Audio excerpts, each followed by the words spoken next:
Hello everybody, we're going to be going over your left hand right now.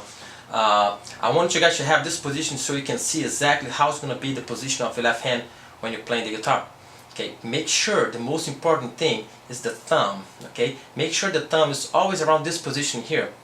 Try to make sure you keep it here and don't let it slide too much, because when you do that, it's harder to stretch your fingers to reach more frets. I always going to be talking about the thumb because in my opinion the positioning of the thumb is one of the most important things when you're playing the guitar. So if your thumb is always behind the middle finger, you're going to have a very stable position that's going to allow you to have more control over your chords and you have better sound.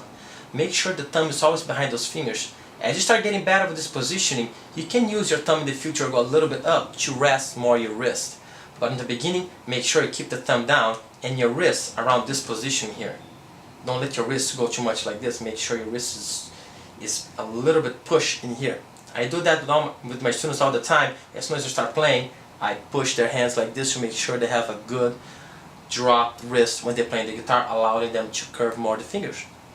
Also, I'm going to be going over the left arm here when you're playing, because a lot of people tend to rest it on the legs, which is a very bad habit, because then you're tending not to move your hand. You want to make sure you give your hand freedom to move up and down the neck.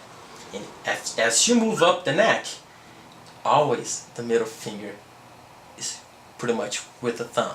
Okay? So you see here as you're playing the first position, as you move up, the thumb is following.